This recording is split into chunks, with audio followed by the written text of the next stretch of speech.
زمون په د معاشره کې اوسم داسې خلک شته چې د ګنده محفلونو خلاف خو هغه خپل आवाज نه اوچتای، خو چې چرته د قران درسونه کیږي نو د هغه خلاف هغه خبرې کوي. هم دغه خلکو خلاف زما یو نظم دوی ته ډالۍ وي. اے د ډولکی په आवाज هیڅ اعتراض نه کړو، اے د ډولکی په आवाज هیڅ اعتراض نه کړو، خو د مولا आवाज په ځنه خلکو خنه لګي لکه د تندر د आवाज ته وکه ګوتې تاو کړي. خپل درسونه د قران د دوی په زړه نه لګي.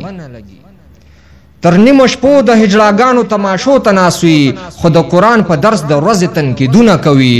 په چم گاوان کې تش جنگونو او لانجو تناسوي، هم د درسونو بندولو کوششونه کوي. بس د مولا سره خپل ضد خپل پښتو تناسوي، بیا د مولا خلاف تاڼه کې رپورټونه کوي.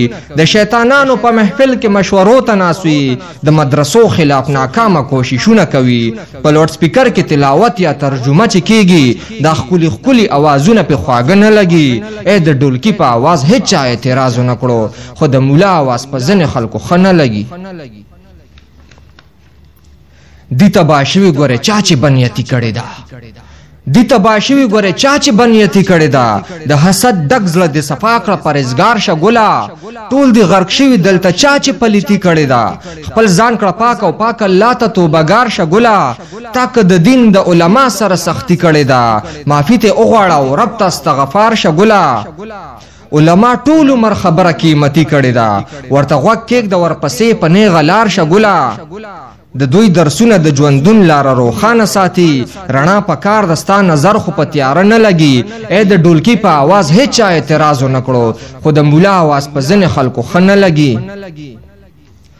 شکر الله چې ترجمه باندې درسونه زیات شو، شکر الله چې ترجمه باندې درسونه زیات شول. تیارې په شاشوي هر طرف رڼا رڼا شو دنیا.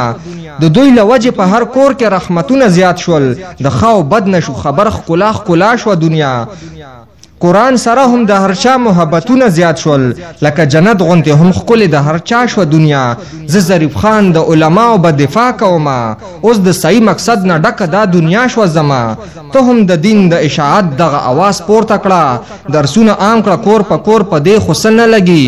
اې د ډولکی په आवाज هیڅ اعتراض نه کړو، خو د مولا आवाज په ځنه خلکو خنه لګي، خو د مولا आवाज په ځنه خلکو خنه لګي.